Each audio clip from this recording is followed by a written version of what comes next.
మామూలుగా Indian army అనంగానే వాళ్ళ ట్యాంక్స్ మన ఇండియన్ ఆర్మీ ట్యాంక్స్ అనంగానే మనం సోవియట్ నుంచి తెచ్చుకున్న T-72 అంటాం, T-90 అంటాం.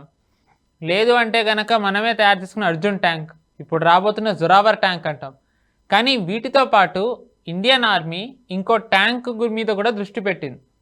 దాని పేరే FRCV. పేరు వాళ్ళు అదే ఇచ్చుండొచ్చు, కానీ వాళ్ళు దానికి పెడుతున్న పేరు ఇంకొకటి. ఆ పేరేంటి, ఆ ట్యాంక్ స్పెషాలిటీ ఏంటి, ఆ పేరు పెట్టడం వెనుకున్న కారణం ఏంటో గిరిధర్ గారి మాటల్లోనే తెలుసుకుందాం. సార్, మామూలుగా జొరావర్ అనే ట్యాంక్ గురించి చాలాసార్లు చెప్పుకున్నాం, కానీ అది కాకుండా కూడా ఇండియన్ ఆర్మీ ఒక కొత్త ట్యాంక్ మీద దృష్టి పెట్టింది. ఆ ట్యాంక్ పేరేంటి, దాని ప్రత్యేకత ఏంటి, ఆ పేరు పెట్టడం వెనుక కారణాలు ఏంటి, మీరు దీని గురించి ఏం చెప్తారు సార్? మనకు సోవియట్ యూనియన్ నుంచి గతంలో తర్వాత రష్యా నుంచి తెచ్చుకున్నటువంటి T-72 ట్యాంక్స్ మనకు చాలా కాలం పనిచేసినాయి. అవి ఆల్మోస్ట్ 3-4 దశకాలు T-72 ట్యాంక్స్ తోటే మనం జీవితం గడిపేశాం మనం. కానీ ఇప్పుడు అటువంటి పరిస్థితి కాదు. రాబోయే యుద్ధాలు చాలా స్మార్ట్ టెక్నాలజీ తోటి కొత్త కొత్త అత్యాధునికమైనటువంటి ఆర్టిఫిషియల్ ఇంటెలిజెన్స్ లాంటివి వీటితోటి electronic surveillance, electronic counter measures ఇవన్నీ చేయగలిగినటువంటి కెపాసిటీ ఉన్నటువంటి రోజులు వచ్చేసినాయి. కాబట్టి పాత T-72 ట్యాంకులు పెట్టుకొని వెళ్తే కనుక మనం నిజంగా కంప్లీట్ గా వల్నరబుల్. ఈరోజు చూసాం మనం అదే సోవియట్ యూనియన్ ట్యాంక్స్ ఈ T-72లే యుక్రెయిన్ లో ఎంత భయంకరంగా ధ్వంసమయ్యాయో మనం చూసాం. మనం పిట్టలు కాల్చినట్టు కాల్చేసింది యుక్రెయిన్ సైన్యం. కాబట్టి వాడు కీవ్కి వచ్చేసి కీవ్ను మొత్తం ఆక్రమించుకుందామని చెప్పి వాళ్ళు బెలారూస్ నుంచి బయలుదేరితే వాళ్ళు రోడ్డు మీదే వాళ్ళని కాల్చి పడేశారు. వాళ్ళు ఇంకా ఇన్ఫాక్ట్ ఒక్క ట్యాంక్ కూడా మళ్ళీ వెనక్కి తిరిగి వెళ్ళలేదు. అలా ఓపెన్ గా ఫీల్డ్ లో దొరికేసరికి వాళ్ళు నిజంగా కాల్చి పడేశారు వాళ్ళు. కాబట్టి అటువంటి పరిస్థితులు రాకుండా ఒక స్మార్ట్ వెహికల్ తీసుకురావాలి అని చెప్పేసి భారత ప్రభుత్వం చాలా కాలంగా, అంటే మన సైన్యం చాలా కాలంగా ప్రయత్నం చేస్తే ఫ్యూచర్ రెడీ కాంబాట్ వెహికల్ అని దీనికి పేరు పెట్టారు. ఫ్యూచర్ రెడీ కాంబాట్ వెహికల్ అంటే ఇందాక చెప్పినట్టు పాత టెక్నాలజీ T-72 లాంటివి కాకుండా కొత్త అత్యాధునికమైనటువంటి టెక్నాలజీ, సిచ్యువేషనల్ అవేర్నెస్, అంటే దానికి విజువల్ రేంజ్, అది చూడగలిగినటువంటి దూరానికంటే కూడా ఇంకా వెనకాల ఉన్నటువంటి ఏమైనా అక్కడ ఉన్నాయా, ట్యాంకులు ఉన్నాయా, మిసైల్స్ ఉన్నాయా, ఏమున్నాయి అని చూడగలిగిన కెపాసిటీ దానికి ఉంటుంది. అలాగే దాని చుట్టుపక్కల ఉన్నటువంటి ట్యాంక్స్ తోటి అనుసంధానం చేయగలదు.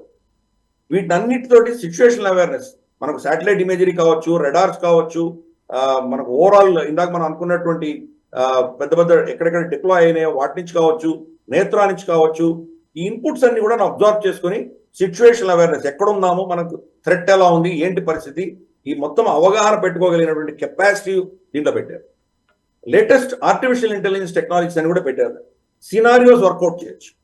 ఇద్దరు మనల్ని 3-4 థ్రెట్స్ ఉన్నారు, వీళ్ళు మనకు సైమల్టేనియస్గా మన మీద దాడి చేస్తే మనం ఎలా దీన్ని కౌంటర్ చేయాలి, దీన్ని ఎలా మనం తప్పించుకోవాలి, దీన్ని ఏ సిచ్యువేషన్లో వెళ్తే మనం వాళ్ళ ఫైరింగ్ రేంజ్ నుంచి మనం తప్పించుకోగలం, ఎన్నో దానికి కావాల్సినటువంటి టాక్టికల్, అంటే అక్కడ యుద్ధం చేసేటప్పుడు వాళ్ళకి కావాల్సిన నిర్ణయాలకు సంబంధించి ఎలక్ట్రానిక్ టెక్నాలజీ అంతా కూడా వాళ్ళకి దీనిలో పెట్టారు. దీంట్లో ఈ యొక్క FRCV దీనికి మాత్రం వాళ్ళు నామకరణం రంజీత్ అని పేరు పెట్టారు.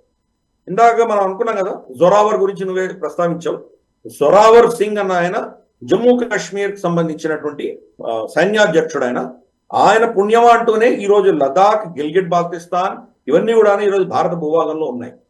సరే, గిల్గిట్ బాల్టిస్తాన్ పాకిస్తాన్ అధీనంలో ఉంది, కానీ అది మనం లీగల్ లో మనమే క్లెయిమ్ చేస్తున్నాం. అలాగే అక్సాయ్ చిన్, ఇవన్నీ కూడా జొరావర్ సింగ్ గెలుచుకొని మన దేశానికి ఇచ్చినటువంటి ఆయన యొక్క కృషి అది. అలాగే ఇప్పుడు దీన్ని కూడా FRCVని రంజీత్ అని పేరు పెట్టారు. రంజీత్ అంటే ఎవరు? మహారాజా రంజిత్ సింగ్, సిక్ సామ్రాజ్యాన్ని స్థాపించినటువంటి వ్యక్తి. ఇన్ఫాక్ట్ మనకు తెలిసి అంటే మన భారత వర్షంలో ఇస్లాం వచ్చిన తర్వాత ఇంతవరకు ఆఫ్ఘనీలను ఓడించినటువంటి ఏకైక శక్తి ఏదైనా ఉందంటే అది సిక్ సామ్రాజ్యం. దాని ముందర బ్రిటిష్ వాళ్ళు ఓడిపోయారు, దాని తర్వాత సోవియట్ యూనియన్ ఓడిపోయారు ఆఫ్ఘనిస్తాన్ లో. లేటెస్ట్ గా అమెరికా కంప్లీట్ గా పరాభవం చెంది వాళ్ళు అక్కడి నుంచి వెళ్ళిపోయారు. ఆఫ్ఘనిస్తాన్ గెలిచిన దాఖలాలు ఎక్కడా లేవు చరిత్రలో. ఒక్కటే ఒక చరిత్రలో గెలిచినటువంటి ఉదాహరణ ఏంటంటే మన మహారాజా రంజిత్ సింగ్, ఆయన గెలిచారు. కాబూల్ దాకా గెలిచి వాళ్ళకు కొంత భూభాగం ఇచ్చేసి మిగతా అంతా ఆయన దగ్గర ఉంచుకున్నారు. పెషావర్ ఇవన్నీ కూడా ఆయన అధీనంలో ఉంచుకున్నారు ఆయన.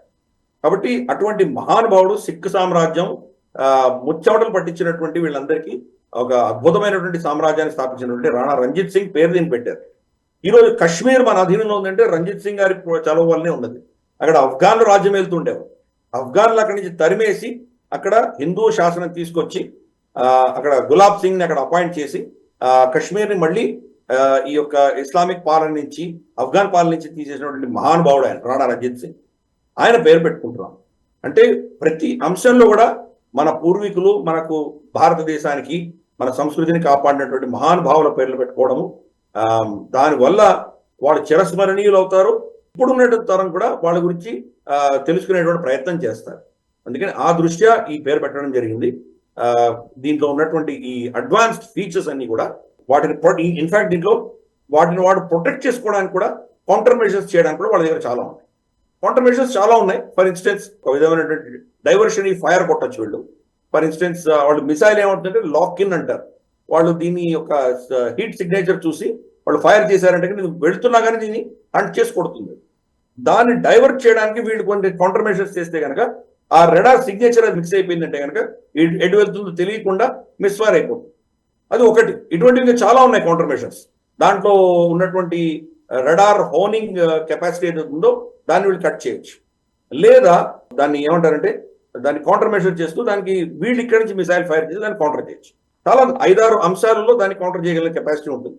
అవన్నీ కూడా దీంట్లో ఎలక్ట్రానికలీ ఆర్టిఫిషియల్ ఇంటెలిజెన్స్ సహాయంతో దాని కౌంటర్ మెజర్స్ కూడా దీంట్లో పెట్టారు.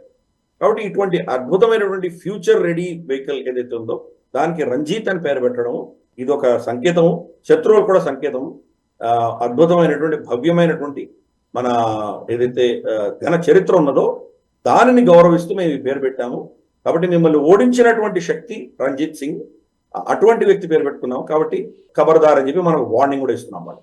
ఈ వీడియో మీకు నచ్చినట్టయితే లైక్ చేయండి, 10 మందికి షేర్ చేయండి. అలాగే కామెంట్ల రూపంలో మీ అభిప్రాయాలను మాతో పంచుకోండి. Nationalist hub group of channels ను సబ్స్క్రైబ్ చేసుకుని తెలుగునాట జాతీయవాద జర్నలిజాన్ని ప్రోత్సహించండి. ఈ వీడియో కింద ఉన్న బెల్ ఐకాన్ పై క్లిక్ చేయడం మర్చిపోవద్దు.